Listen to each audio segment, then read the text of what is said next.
আমাকে বলছে যে এক বস্তা রূপচাঁদার চাল যদি আমি নেই 40 কেজি, তাহলে আমাকে 1 কার্টন তেল দিবে। বাজারে আপনি কোনো শর্ত আরোপ করে ব্যবসায়ীদেরকে জিম্মি করতে পারবেন না, কিন্তু আপনি সেটা করেছেন, এখানে সেটা প্রমাণও পাওয়া গেল। আপনি এই দোষ স্বীকার করেন? হ্যাঁ, আমি স্বীকার করি। আর আপনি যে তেল গোপন জায়গায় স্টক করে রেখেছেন, এটা অপরাধ হয়েছে। এবং কাস্টমারদেরকে আপনি যখন তারা এসেছে বলেছেন তেল নাই, মানে আপনার উদ্দেশ্য ছিল কৃত্রিম সংকট তৈরি করা।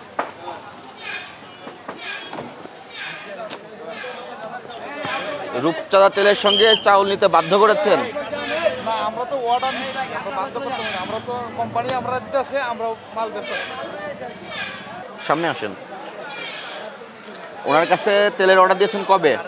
আমি ওনার থেকে তেলের অর্ডার দিই না। উনি আমারে বলছে যে এক বস্তা রূপচাঁদা চাল নিলে তখন থামেন, আমাকে আপনি সুযোগ পাবেন কথা বলার। আমার অনুমতি ছাড়া আপনি কথা বলবেন না, বলেন। আমাকে বলছে যে এক বস্তা রূপচাঁদার চাল যদি আমি নেই 40 কেজি, তাহলে আমাকে 1 কার্টন তেল দিবে। এক বস্তা চাউল নিতে হবে আপনাকে, তাহলে আপনাকে তেল দিবে, 1 কার্টন তেল দিবে। তেলের মূল্য কি ধরবে? তেলের মূল্য ওটার ব্যাপারে কিছু বলে নাই। এজন্য আপনার জন্য তেল নিয়ে এসেছে। কয় কার্টন তেল নিয়ে এসেছেন ওনার জন্য? আমি ওনার জন্য 3 কার্টন তেল আনছি। 3 কার্টন তেল নিয়ে এসেছেন, 1 বস্তা কার্টন চাউল। বলি নাই, স্যার। তো আপনি তাকে কেন এইভাবে বাধ্য করেছেন যে চাউল না নিলে তেল দিবেন না? না, এটা বিষয়টা হচ্ছে কোম্পানি আমাদের দিছে, চাউলও ধরাইছে কোম্পানি, সরাসরি কোম্পানি, আমরা তো ডিলার। আপনাকে তেলের সরবরাহ স্বাভাবিক রাখার জন্য বাজারে তেল সরবরাহ করতে হবে। এখানে আপনি কোনো শর্ত দিতে পারবেন না যে তেলের সঙ্গে আপনাকে চাউল বা অন্য পণ্য কিনতেই হবে। কিন্তু আপনার সামনে একজন ব্যবসায়ী উনি বললেন, স্টেটমেন্ট দিলেন যে আপনি ওনাকে বাধ্য করেছেন প্রথমত চাউল কিনতে হবে, তারপর ওনাকে আপনি তেল দিবেন। উনি কিন্তু আপনার সামনেই বললেন কথাগুলো। এগুলো কি সঠিক? না, আমার তো ডিলার বইলে দিচ্ছে, ঠিক আছে? আমি তো ডিলারের চাকরি করি। ডিলার কি বলেছে? ডিলারের নাম কি? ডিলারের নাম হইলো মোহাম্মদ ইকবাল। ইকবাল সাহেব কি বলেছে? ওনার ম্যানেজারে বলছেন, হ্যাঁ, কি বলেছে? বলছে যে 3 বস্তা চাউল, 1 বস্তা চাউল, 3 কার্টন তেল হ্যাঁ, দিতে হবে। এখানে কিন্তু অনেক জনগণ আছে, সবাই শুনতেছে। উনি কিন্তু সত্য কথা বলেছে যে ওনাকে আপনি প্রথমত চাউলের শর্তে, চাউল নেওয়ার শর্তে তেল দিচ্ছেন। এটা কি আপনি ঠিক করেছেন? না, আমার তো অর্ডার, আমার কোম্পানির আরএসএম এ অর্ডার দিছে, আমি মাল দিতেছি। আমি তো ডিলার চাকরি করি। আপনি এটা একটু লিখে দেন কাগজে যে আপনাকে 1 বস্তা চাউলের শর্তে তেল দিতে রাজি হয়েছে, একটু লিখে দেন, আমাকে একটা কাগজ দেন। আর আপনি যেটা করেছেন কোনো শর্ত আরোপ করতে পারবেন না।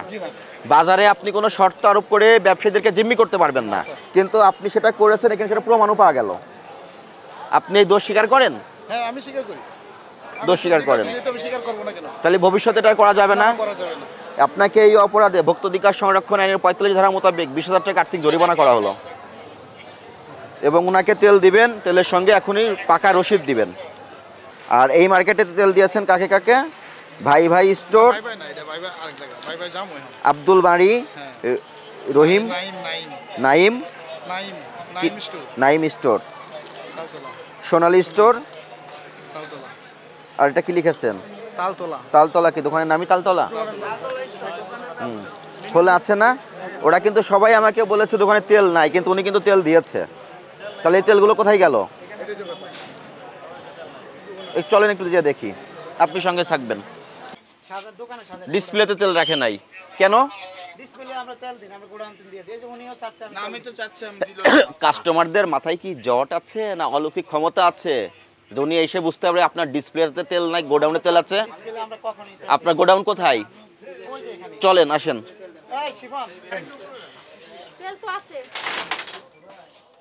বলেন, আপনার এখানে তো অনেক কার্টুন তেল আছে, আপনি যে বললেন তেল নাই।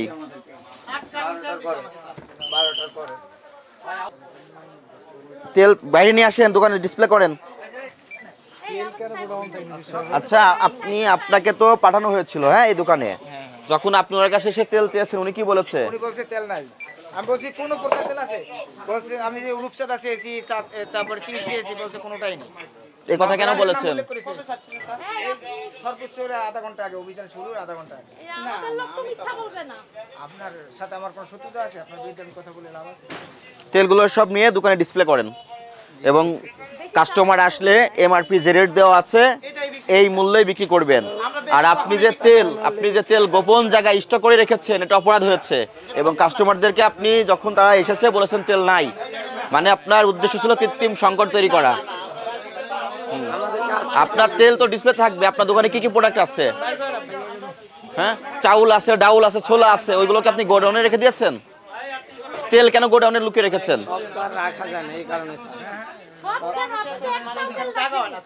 আপনি একটা বোতল রাখেন না দোকানে?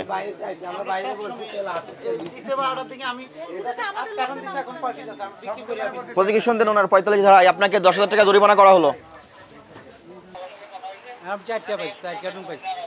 4 কার্টুন, কিন্তু আপনারা তো গুজব ছড়িয়ে দিচ্ছেন তালতলা মার্কেটে কোনো তেল নাই। একজনের গোডাউন থেকে বের করলাম 12 কার্টুন। আমার কথা কোন, আমার যতক্ষণ থাকে এই দোকানে আসছিলেন? কি বল?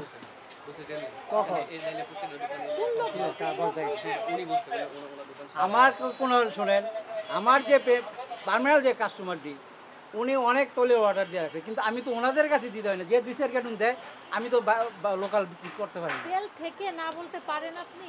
জি, তেল ওই যে থাকতে বললাম না আমি, বলতে পারেন? আমার যে পার্মানেন্ট কাস্টমারগুলো আছে এদের দেওয়া লাগে না। তো আমি যদি লোকাল এমনি বিক্রি সাধারণ মানুষ কি খাবে না তেল? অবশ্যই আপনি খাবে। এই জন্য তেল মজুত করে রাখতেছেন? না না, আমার কোনো মজুদ নেই। আপনি জিজ্ঞাসা করেন গোডাউন পাশে কোথায় আপনার? গতকালকে একজন- গোডাউন কোথায়? আমার গোডাউনে দোকানে, আমার কোনো এক্সট্রা কোনো গোডাউন দোকানে এখন কয় বোতল তেল আছে? এখন কটা আছে আমার ইয়ানে। ওঠেন দেখান। আপনার এই আশেপাশে যত বাসিন্দা আছে সবার কাছে মেসেজ যাচ্ছে কি তালতলা বাজারে তেল নাই, একটা প্যানিক তৈরি হচ্ছে। আমার কাছে এটা যতক্ষণ থেকে থাকে- গুজব তৈরি হবে, গুজব ছড়িয়ে যাবে। তাহলে এই কাজগুলো আপনি কেন করতেছেন? না, আমার কাছে যতক্ষণ থাকে অতক্ষণ আমি বিক্রি করি। দেখেন আমার গতকালকে একটা কাস্টমার আছে, আমার কাছে তৈলে 1 পিস তৈলে আছে, 1 পিস তৈলে দিছি। বিক্রি করেননি? জি, ওই যে আমি বললাম রে বাবা, কি বললেন? এই যে আমি বাইরে এইভাবে ওনাকে আপনি চিনতে পারছেন? না। হ্যাঁ, উনি আপনার কাছে আসছিল তেল কেনার জন্য, আপনি বলেছেন তেল নাই।